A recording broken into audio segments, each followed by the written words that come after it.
We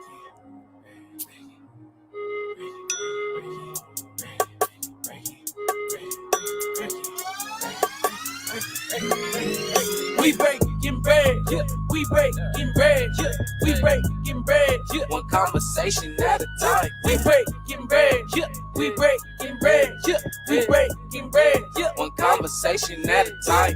The Breaking Bread Village. One conversation at a time. The Breaking Bread Village. One conversation at a time. Hey everybody, welcome back to the Breaking Bread Village.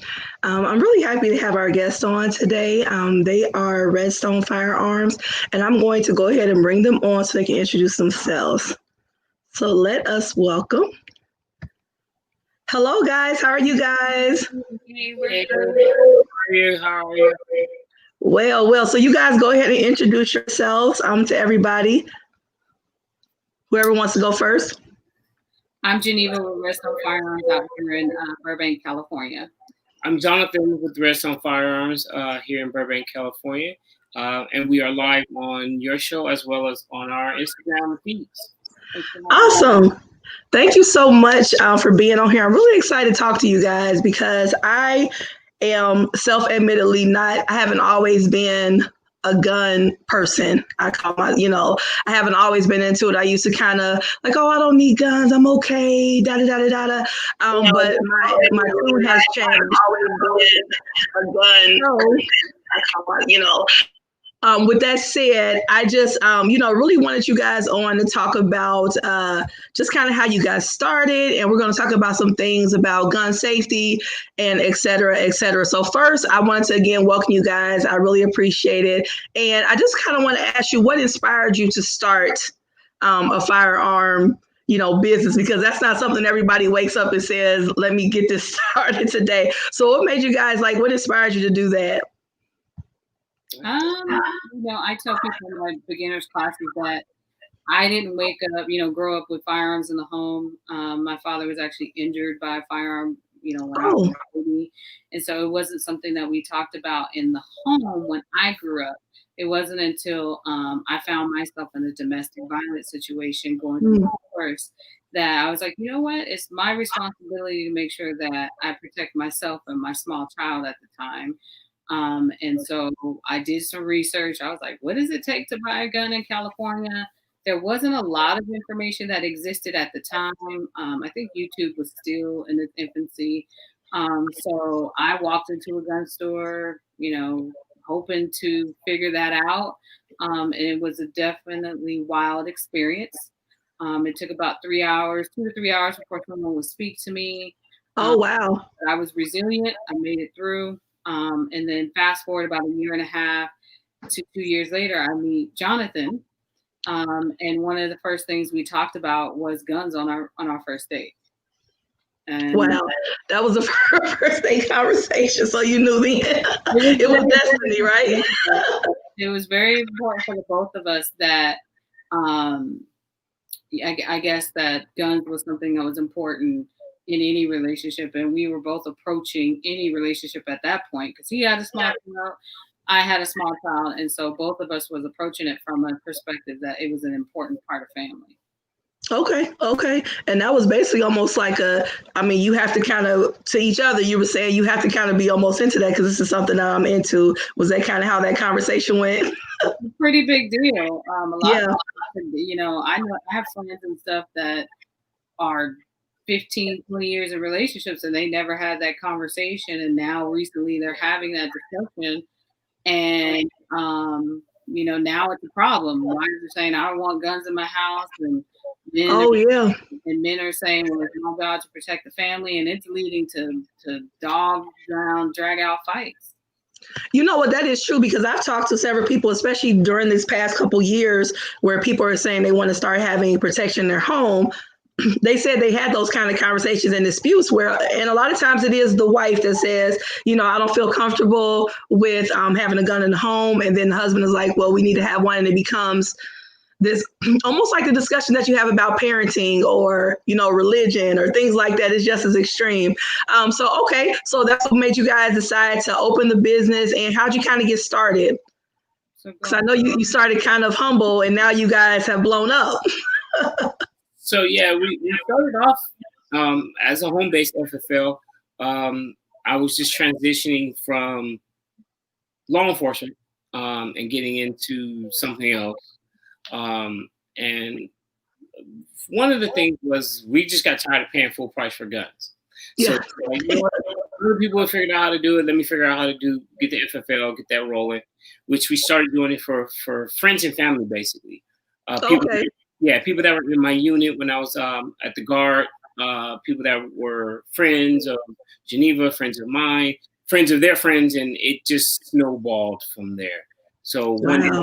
a nice letter from the police chief of the city and was like, hey, it's great that you're doing business. It's awesome that you guys are doing well. Find a store. No more out the house, right? Man, it was a concern for me. We have three babies, you know. Yeah. We call them babies, but they are babies. They at the time they were very small. But we had, you know, it was important to me. I still want to protect them, but I didn't want to have them in a situation where, you know, someone tried to rob our home because they knew Right. there. So it was important for me for us to get those to a brick and mortar store. But let me tell you, it was definitely safe. I might throw some pictures up on Instagram of what that first storefront looked like for a year, because it was literally an IKEA desk and something we found on the side of the road, Hey. play case, and it stayed that way for about a year and a half. It was no advertising, there was no loans.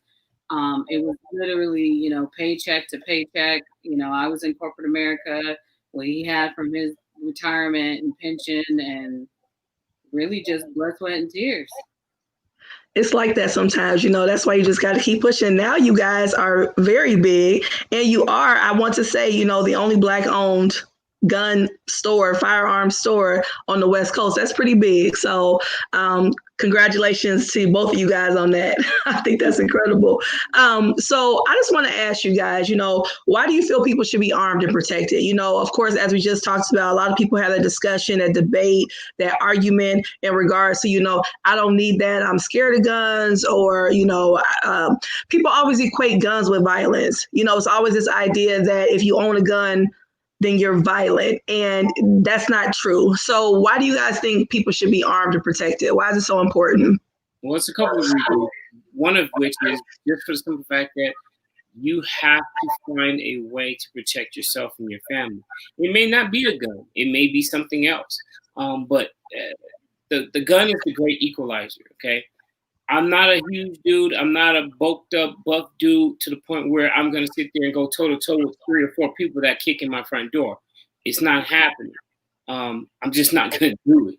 So in order to be able to have that great equalizer, that firearm becomes that great equalizer. And it's your right. It's your necessities. It's your life that's on the line if you feel that you don't need something to protect yourself. So don't go hollering and crying and saying, well, the police didn't protect me. The police are not going to be able to protect you. They're not everywhere all the time. You have the right, and you need to protect yourself and your family. And using a firearm is the greatest way to do so. 1, economically, and 2, responsibly. I know, definitely for me, I second that. And when I approach firearm ownership, you know, I know people do lots of wild things, especially when we talk about women with small children that are single. They love to on you, and you know, I call myself rough and tough. You know, I think I'm the baddest woman out there. But I know that's right. I do not intend or ever want to fight anyone, Yeah. one man. And so, you know, as much as I know that I could go toe to toe in some things with men educationally or other things, physically, I just know that I'm not going to do that and be able to do that. But what gives me the ability to protect myself and my babies at this point is the firearm, to be able to protect my home and to protect them. And I don't necessarily understand why that is considered violent. That is your God-given right to say, hey, I want to stay alive and I want to be able to protect my babies so that they can continue to enjoy life and grow up. Exactly. Very true. So, gun safety, because I know for me, a lot of people I feel are afraid to own firearms because they're afraid of what they're going to do with it, right? They're afraid that they won't operate it right or end up shooting themselves and things of that nature. So, why is gun safety so important? And, can you also speak to the importance of storage and cleaning the firearm? Because, some people have guns and they sit in the closet, or in the little book, the little shoebox or things of that nature, forever. They never clean it. So why do you guys think gun safety is so important? Gun safety is absolutely important, just like anything else. When you learn how to drive a car, you learn how to drive a vehicle safely, right? When you learn how to cook, you learn how to do it in a safe manner where you don't cut your fingers, you don't burn yourself, you don't spill hot grease on yourself. It's no different. Guns are no different. Guns are just a tool. Just like a knife is a tool, just like a frying pan is a tool. So in order for you to have a tool that works properly, you need to clean and maintain said tool, right? You change the oil in your car, you change the oil in your frying pan, you need to keep your firearm clean. If you want it to work properly, keep it clean. That's part of the reason why safety goes from just learning how to keep your finger off the trigger or keeping the firearm pointed in a safe direction, but also keeping your firearm maintained, because when you go to use it and it may be dirty or you haven't cleaned it or it's been cleaned up for years, guess what? It may malfunction on you. A spring may break. It may have a bunch of gunk in it from oils and dust and dirt and everything else. And that tool now becomes a liability because you're not able to protect yourself with it. And that's definitely part of what we do is we teach education first. The firearm, is secondary to that. I think that for us is important because not a lot of people are like Jonathan that is within our community that grew up with firearms in the home. So they're approaching it at, late in their 20s or early in their 20s. And at that point, it has to start at that educational point where it's right. Jonathan, I'm sure when he was introduced to guns at 5, 6 years old, the same way that we're introducing to our children, it was from an educational standpoint. Right. No, you say 20s. How about 30s? That was me. Like I said, I had never even been around guns. I was never around guns. I just didn't grow up in a family that I knew. Now my uncle, no wait, let me take that back. My uncle had guns, but when I was younger, I didn't see him a lot, but he always had them. He's ex-military. So he always had, he has guns now in every room. He has guns everywhere. But I never saw him a lot growing up.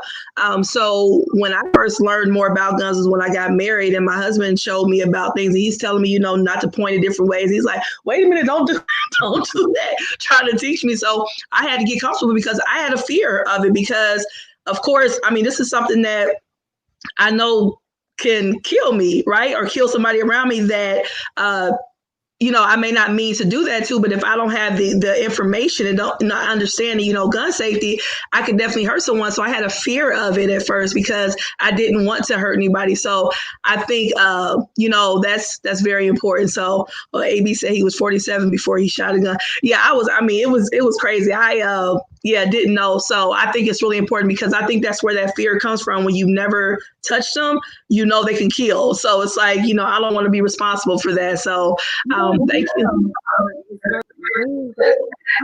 Because a car can end someone's life. Yep. You approach driving a car with excitement. You're right. But we could get behind that wheel. So many teenagers, young ones who get driver's license, that's why the laws have changed, have died behind the wheel of a car. You have to have so many hours. But we approach that from excitement. Why are we not approaching firearm ownership, which is something that can protect our lives? Why is the first thing that we think of is, this could kill somebody versus, this can protect save somebody? You are that is a great question. You are so right. And I think for me, maybe my answer would be, I grew up seeing cars. You know what I mean? I was around cars. I became familiar with them. I was always in a car. I was sneak and drive. Mom, don't pay attention to this, but I was sneak and drive cars. But no, she watching Monday Night Football, so she already told me she wouldn't be on tonight. But so yeah, so I think that may be for me. But like to never see one really, and then you put it in your hand, it's like I don't know. It was probably a mental thing, but you're right. I mean, instead of looking at it from the perspective of this could possibly save someone's life, my life, anybody's life, that's very true. That's a great perspective because I never thought about it that way at first. I mean, now I see it totally different. So one of the things that I teach in my concealed carry class is the ability to understand your right or your ability to use your firearm in the defense of a third person. Meaning, so just for instance, we're in 7-Eleven, for instance, right? And you have your firearm on you and you see the clerk being robbed at gunpoint. I teach in that class how you can identify the ability to use your firearm to protect that third person, which is the clerk, in defense of that clerk. Because your right as a firearm carrying, concealed carry owner is not only to protect your life, but those who are around you when it's necessary. Oh, okay. Awesome. Well, and that goes to my next question. What type of online classes do you offer? I do want people to know, and I will put your website on here too, because I want people to go to it and check out some things. And it's a lot of stuff. I looked at it. It's really nice. But yeah, what type of classes do you guys offer online? So COVID was one of the things where we had to react really quick because a lot of our classes were in person. Right. So when we started building our classes, becoming the educational people that we are, we used to do an introduction class into firearms that I taught. And in that introduction class, we talk about how can you navigate the laws in California to become a gun owner. We go over, pretty much teach you everything that's on the test so that you can pass it. When you use deadly force, how can you protect yourself civilly and legally, how to travel with your firearm by vehicle and by plane. And things. Oh, that's good because we limit some of our travel because my husband's like, if I can't carry my gun, I'm not going. I like that. Yes. So it's like that. And we used to also teach you how to load and unload a gun in that class. Okay. Lethal ammo. Once COVID hit, it was kind of like a blessing and a curse, I'd say, because we couldn't teach the class. But then I opened it up to Zoom. And instead of doing the hands-on safe handling, we moved it to videos, and it's done very well because California is so massive and so large that now I have a bigger reach to be able to educate for people who are 900 miles away in San Francisco, exactly, or people who are 300 miles away down in San Diego, because we're in Southern California. Okay, and so California is huge. So it's a long drive to get up to, like, let's say San Francisco. So we have a bigger reach. So right now we teach an introduction class into how can I become a legal gun owner here in California? What are the steps I need to take? What is the legal age? What do I need to show up the day of to buy a gun? Because a lot of people go into gun stores. I've had people show up to the gun store without an ID. Oh, gracious. Oh, yeah. Or asking if they can buy a gun and then mail us their ID later. Right. So waste time and have a better experience when you come into the store. Outside of that, that's how we first get make the introduction, to our REDSTONE Firearms family member. After that, we have outdoor range days that go from beginners to intermediate, all the way up to advanced, practical. That might be some of the videos that you see on our Instagram feed, or we have you running and gunning and getting your heart rate up. We teach you how to break down your firearm and clean it. We also have preppers courses. So I know prepping, we've been doing it for years. We also have an emergency task force. That's a private group, but we created that because we have been doing prepping classes. So we do that. I think that's amazing. And civilian life saving. So we have a community of people from Black doctors, Black EMTs, Black nurses, that we tap into the resources so that we can bring them into classes at our facility so that we can make sure you have, it may not be, PhD level, but it's enough. It'll get you through. One of the courses that we're working on right now, I'm not going to give all of it away, but one of the that we're working on right now, and for those folks that are on our IG Live, is something they've been asking for, and we were doing it, or we're preparing to do it before COVID happened, is going to be the Emergency Vehicle Operation and Control class. Oh. So, yes, you will learn how to go from everyday civilian type attire to fully armed up, fully loaded, ready to go and engaging multiple targets. One of my friends who is a SWAT commander for an unknown, I'm not going to say what agency, Right. is going to be teaching that class, and you will get a certification for that class. That will be available fairly soon here. Oh, wow. Have the now That's exciting. concealed carry is pretty much not that easy here in California, but I was talking to some people yesterday at the store. Is if you travel out of California to 42 states, we can get you licensed to carry concealed in those states. So we have the licensing to teach the Utah, the Florida, and the Arizona, and California now. And well, California, but those states you don't have to. You just come into an in-store class for 4 hours. We get you certified. You mail it in. And our intention behind that, because we get a lot of people who say, well, why should I take the Utah or why should I take the Florida? And my thing is, when you're in your home state, you know where you shouldn't be going most of the time. So you're like, maybe I shouldn't be driving to this part of town at 5 o'clock. But when you go out of town, you may not necessarily know that you shouldn't be going into this particular Waffle House. That's happened to me before, so I know. So it gives you peace of mind to be able to arm up at the airport when you get to Nevada or when you get to Arizona, to be able to arm up at that point. Yeah. Conceal when you're not, at home. So we teach that class too. Oh, wow. That's awesome. Wow. Okay. No, I like that. And you talked about, when people come into your business as well, and being Black owned, we could just be, really transparent. For me, I know, and a lot of people that I've talked to don't really see a lot of people that are Black and own firearms, for one, legally. And two, where they have them kind of out. A lot of times you don't see a lot of Black people, now when I go down to Texas, of course, that's my family, as you may see it a little bit more. But, can you tell me the experience that you guys, how do I want to word it, that you feel like your customers have experienced through you all, as opposed to maybe when you, Geneva or Jonathan, went into Jonathan, not so much maybe you, because you've always been comfortable with guns, but Geneva, with you learning, going into, other people's businesses, in regards to the treatment and how you feel. We do our best, honestly, to know our customers' names, know at least what they do for a living. We crack jokes. Sometimes, it gets a bit hectic. We do have some customers that'll come and hang out, and it'll slow us down because we're so busy right now. But we really do try and create that family environment. We get some slack because it does slow things down. But, we want to be able to make you feel comfortable when you come into the gun store and we say, hey, what's up, Patrice? How you doing? How are the kids? And it's not an intimidating feeling to come in and do a background check for your ammo, which you have to do here in California. Really? Keep politics off the table. And it's just really, we try to create a family educational environment. Do we miss the mark sometimes? Probably, like all businesses do. Sure.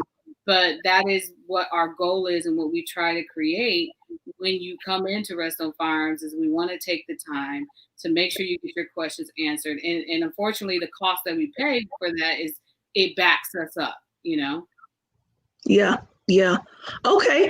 So I want to ask you guys, do you recommend potential first gun owners to rent weapons to get familiar with the one that they, that may be a good fit for them? So for me, I know some people that I've talked to, when they go and buy a gun, they'll say, oh, well, it was pink, or it was purple, or it was cute, because I know, because when I've gone to the gun range, I pick up a gun, I'm looking at it like, oh, okay, it's no big deal. I pick it up and that thing is heavy. And, my husband is telling me, like, you can't fire with that one if you can't even hardly hold it up straight. So, why do you guys think that's important to or do you suggest that for people to go and rent them and kind of test them out like you would a car?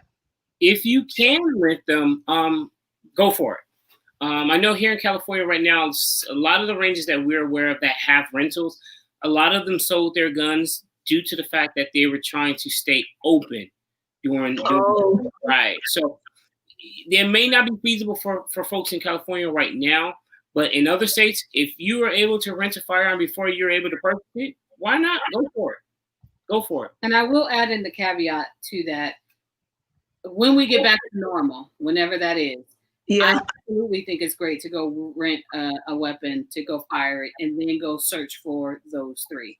However, the problem that a lot of our California citizens, or even anybody across the United States, you're going to run into the fact that guns are scarce right now.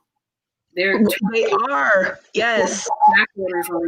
Manufacturers have promised us 2-3 week turnarounds when it's really turned out to be 4 months. 4 months to get orders. So the thing is, you may go fire that gun at the gun range, and then you know, we get emails every day. I got to have this gun. I said, well, you're going to be waiting about 6 to 8 months.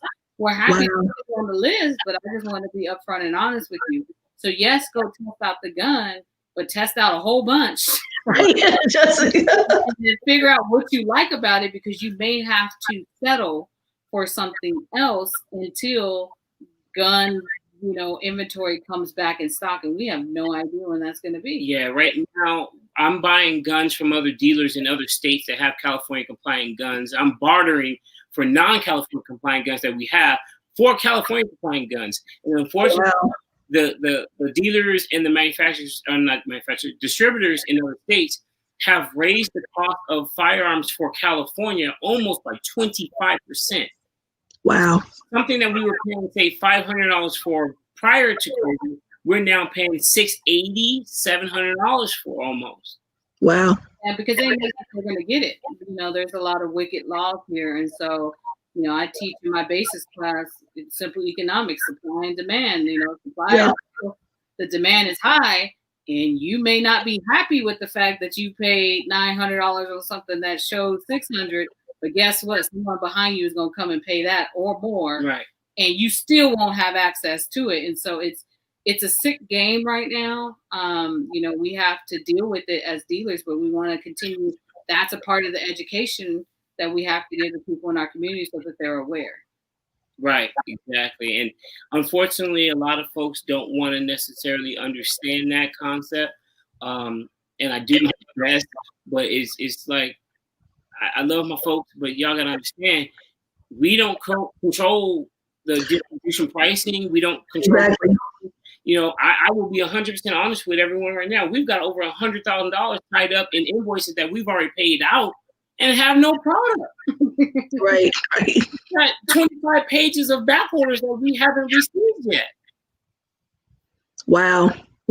Yeah, it's definitely, I mean, the shells are definitely scarce. I mean, places that I know we've gone to, I mean, it's empty. I mean, the cases are empty. The ammo is empty. And I know that there are a lot of people buying up stuff now, you know, and it does get into more of a political and all that other stuff, and why people are preparing for this, that, and the other. But it's real out there. People are buying this stuff up. Somebody has it in their basement somewhere. So that is very true. So I want to ask you guys, if you guys have had any challenges, you know, that you face being a Black-owned firearm business. You know, do you guys have any challenges, you know, that you faced due to that?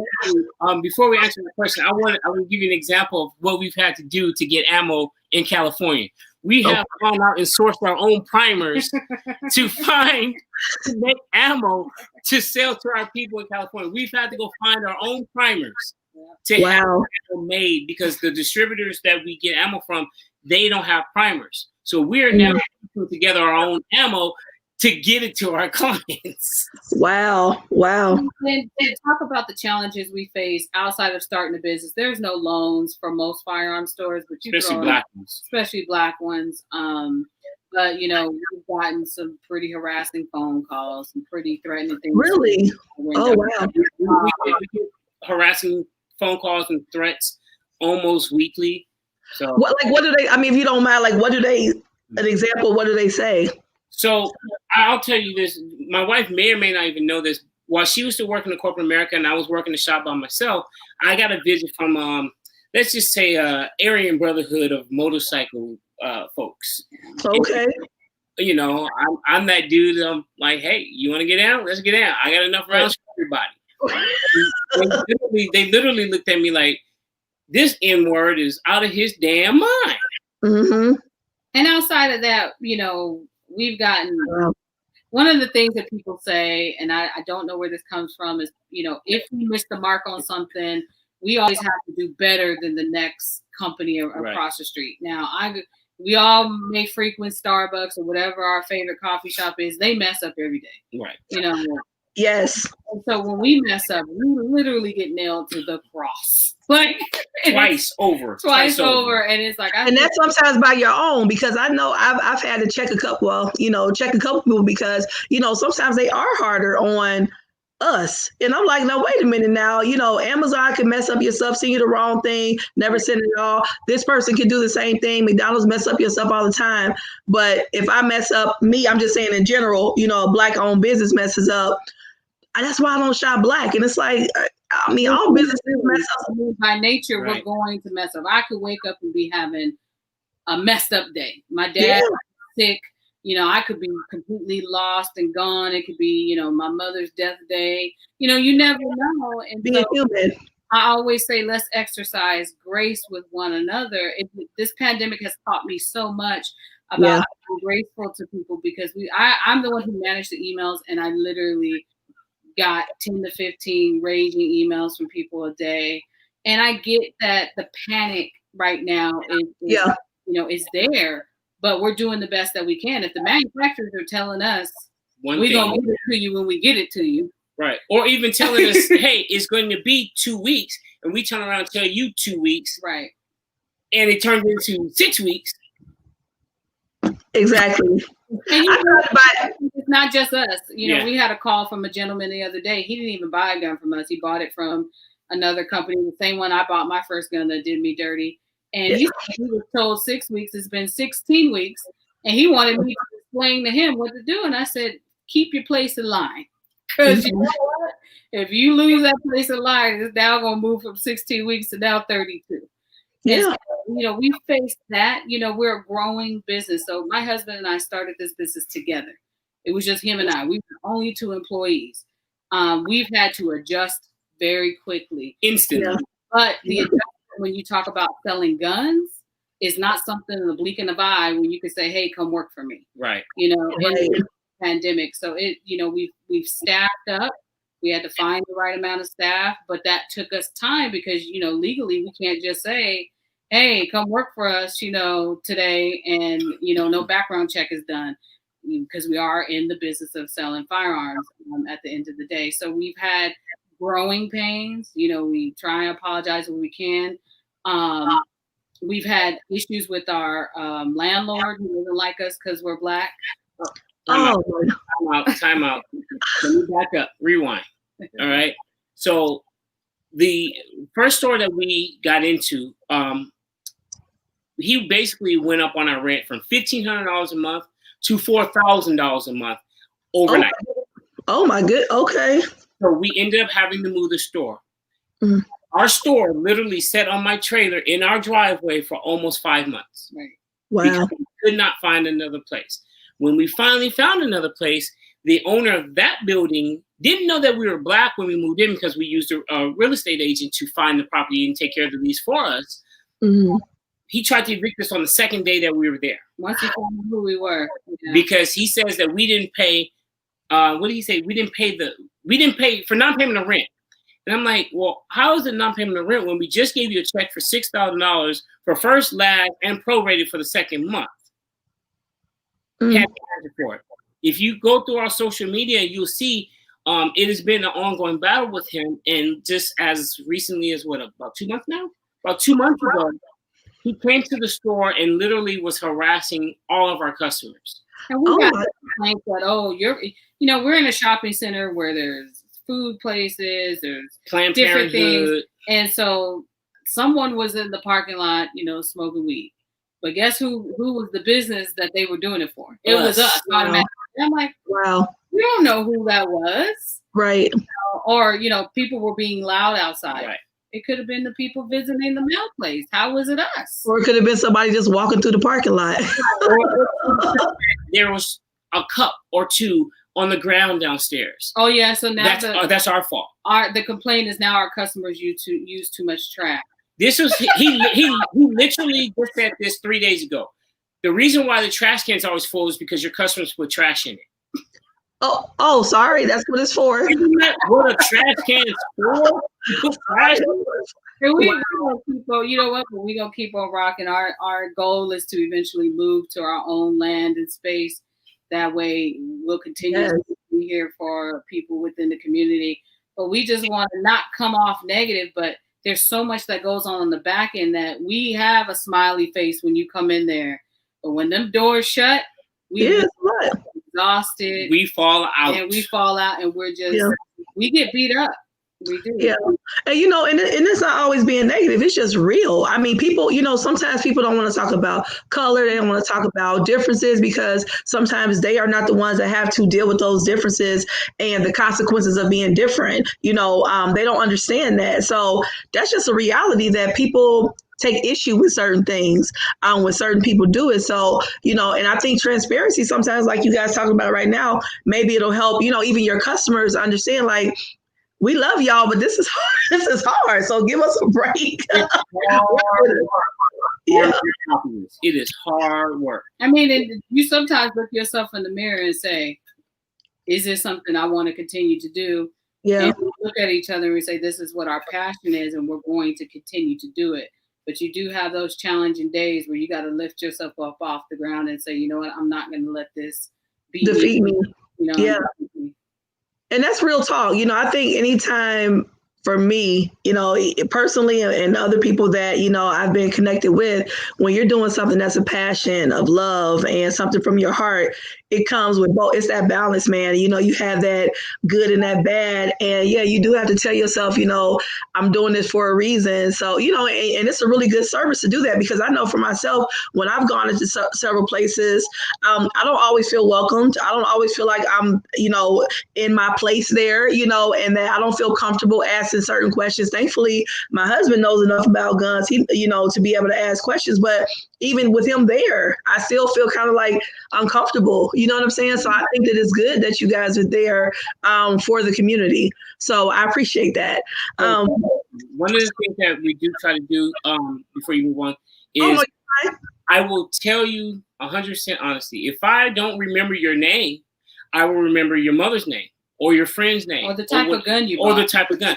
I know people by their guns. And the crazy thing is, when you come into the store, if I don't remember your name, I'll ask you, hey, did you go shoot your Glock, or did you go shoot your Beretta, or whatever else? And as you get to talk, I'll remember your name, and I'll remember every conversation that we've had, and damn near everything that you've bought, in order to make sure that you're okay. So that's the type of customer service that we try to provide for our folks. That's us. That's what we try. Family. That's like family, man. You know, that's what's up. I appreciate that. I wanted to ask you guys just some tips. If you want to kind of talk on this, what's some tips when stopped by law enforcement? You know, of course, right now in today's society, we've had a lot of those questions. You know, what do you do? People say, do this, don't do that. You know, and I know as a mother of 4 Black sons, I constantly had this conversation with them on, you know, keep your hands there, this place, and do this, and don't do this, and look at them, but don't look at them too long. You know, you have all these things that you try to tell them. So what are some tips that you all would give when stopped by law enforcement? So there's a couple of things that I would say. All right. If you're carrying a firearm, especially a legally concealed firearm, yes, you have a legal firearm in there too.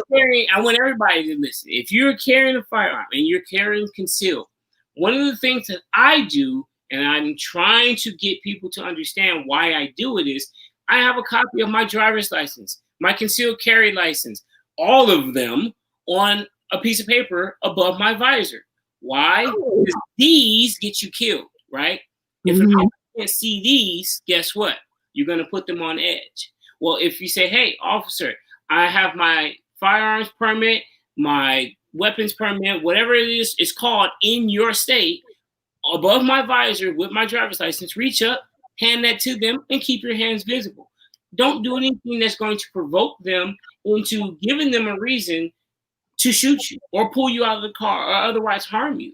Because at the end of the day, just like back when I was in law enforcement, when I was trained, the end of the day, you want to go home alive at the end of the day, right? Mm-hmm.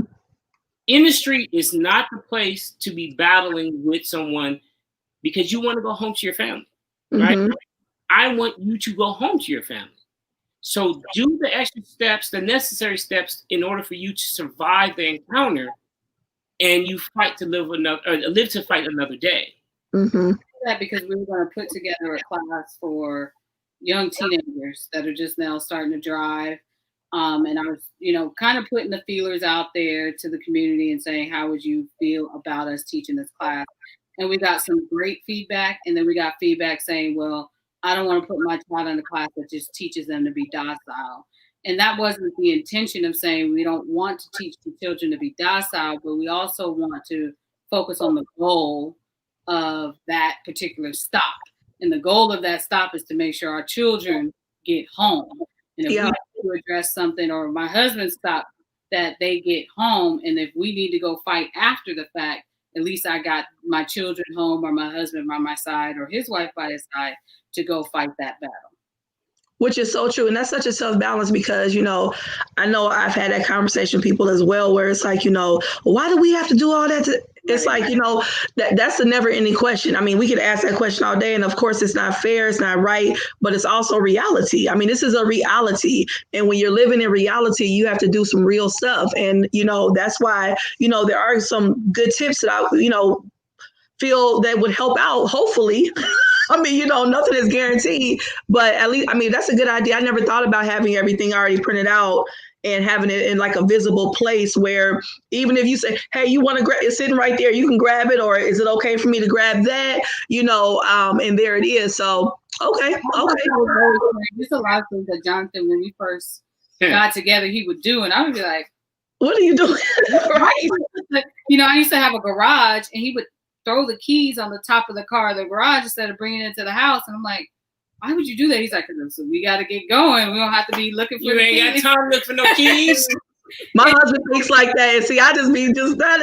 He's like, now when I get in the car, I don't even have to fool around and dig for a registration because I know, boom, it's right there on the top. I don't, if an officer pulls me over, everything is boom, right there. Boom. It's right there. You want to keep that encounter, that traffic stop or that encounter, you want to keep it as mellow as humanly possible.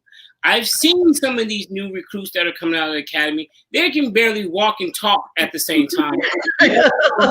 Figure out some cognizant thinking under pressure. It's absolutely scary. Yeah. No, it is. That is very true. And that's, like I said, that's really a great tip. I never even heard of that, never thought of that, but it makes so much sense because I know when I've been stopped before for speeding, reaching into my glove box, sometimes I'm shuffling around and, I don't want to have to do that. And then somebody think that I'm shuffling for something or I'm digging for something. So that makes perfect sense because you can just reach right up. Nothing could be underneath there. You know what I mean? That hopefully, and then it'll come right down. So that's a great tip. Thank you so much.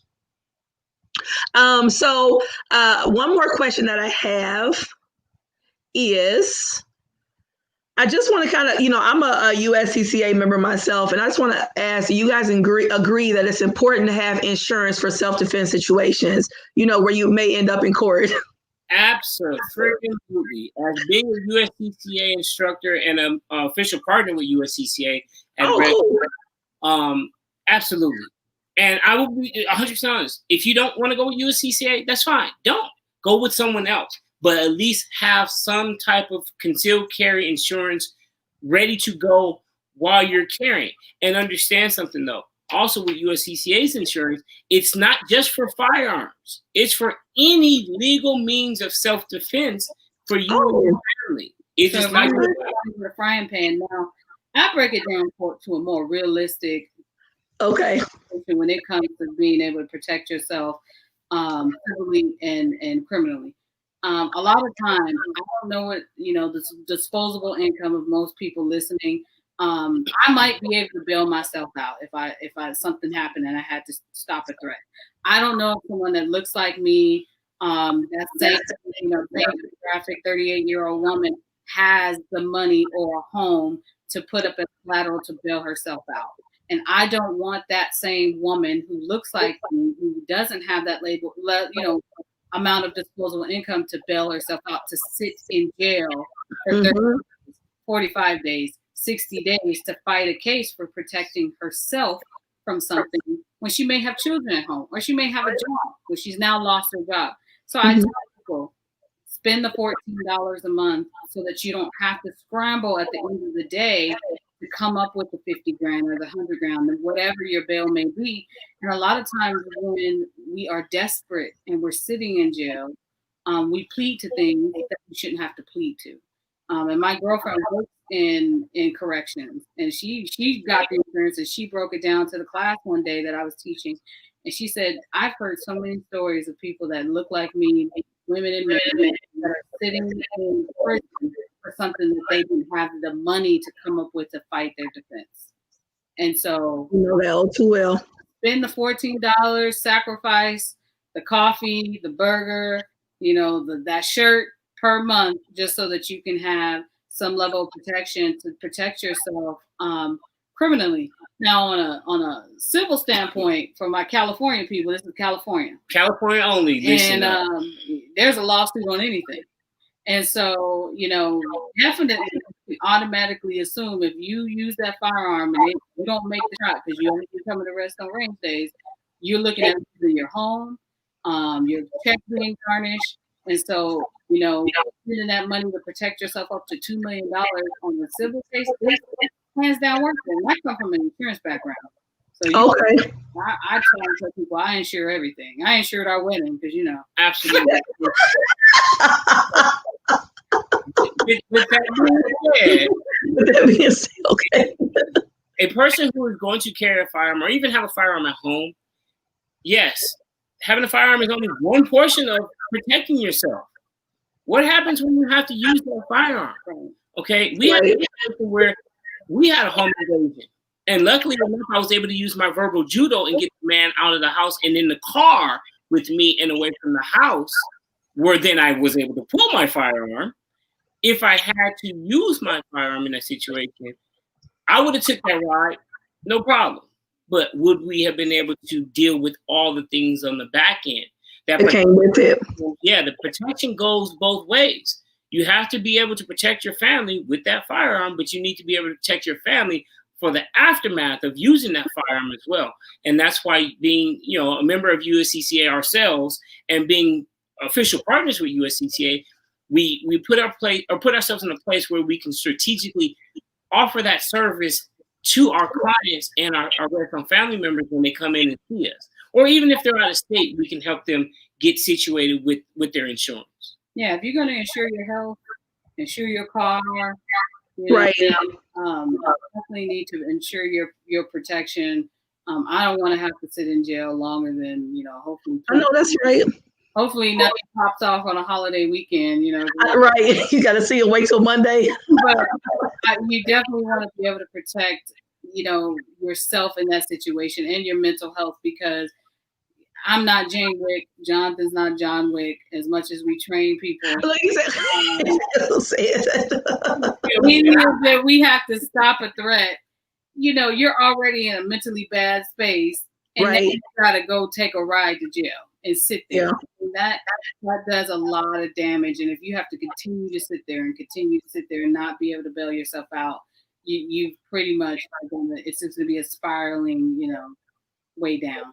Yeah. Right. Okay. How often do you guys encourage people to go to the shooting range? I'm just curious. As often as you can, but no less than 3 times a month. 3? Oh, right. Oh, well, okay. We need to step it up. Okay, 3 times. Okay. At home. So we know there's an ammo shortage. So there's things you could do at home. There's dry firing challenges you could do at home.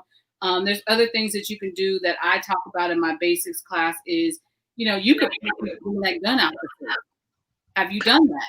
Right. Oh, what'd you say? Say that again. You went out a little bit. Gun out the safe. Oh, yeah. Okay. Things I tell people, if someone kicks in your door at 3 a.m, you're knocked out sleep, you're already at a 10-second disadvantage. Right. They're already wide awake, then figured out how they're gonna get in there and do whatever type of damage. You just waking up out of the middle of nothing. So practice getting that gun out your safe.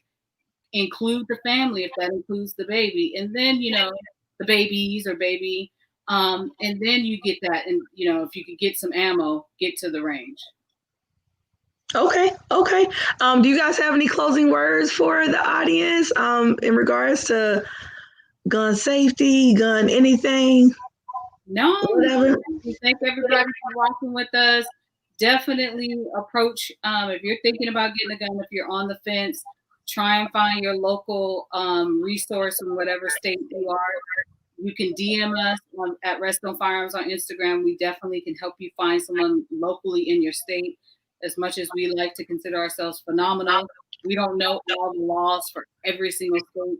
So a lot of times we'll get hit up and say, hey, how can I get a gun in New Jersey?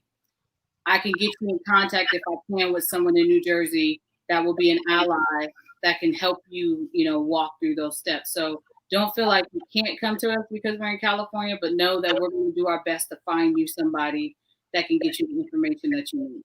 Also, if you are in need of a firearm right now, out of state, because again, the shortages is U.S. wide. We Right. have some firearms that are legal in other states that are not legal in California. We can help you guys out. I'll be 100% honest with you. We're only selling them $80 over cost because we have to take a big order in order for us to even get California guns. We have to take some non-California compliant guns as well. So we want to let all the family members that are listening on the live, on your show as well, understand that we have firearms that if you need something, you can't get something where you are, you can get it from us and we can give it to you for $80 over cost. Okay. Awesome. Well, I really appreciate you guys for being on, and I encourage people to go to REDSTONEFIREARMS.com to make sure that they check you out, and even some of the classes that you offer online. I think that's incredible. Again, thank you guys so much for sharing this knowledge, because even the stuff, like I said, with the copying of that's really good information. I think that's really helpful. So thank you both. And again, I really just applaud you guys and celebrate you guys being a couple doing this together. That's amazing. It's beautiful. So you guys keep it up. I know it gets hard, but I appreciate you guys for what you're doing. So you guys have a great night, and I thank you again. Thank you. Thanks for having us. No problem. Thank you. Bye-bye. Awesome. Well, again, you guys go to REDSTONEFIREARMS.com to check out their inventory and check out the services that they have to offer. Again, I appreciate them for being on. And thank you guys for watching. They taught me a lot of things that I learned. And, I just like transparent conversations and, just making sure that people know that it is wise to be protected however way you feel comfortable. But in today's times, make sure that you are and that you know how to do it responsibly. So appreciate you guys. Have a great night.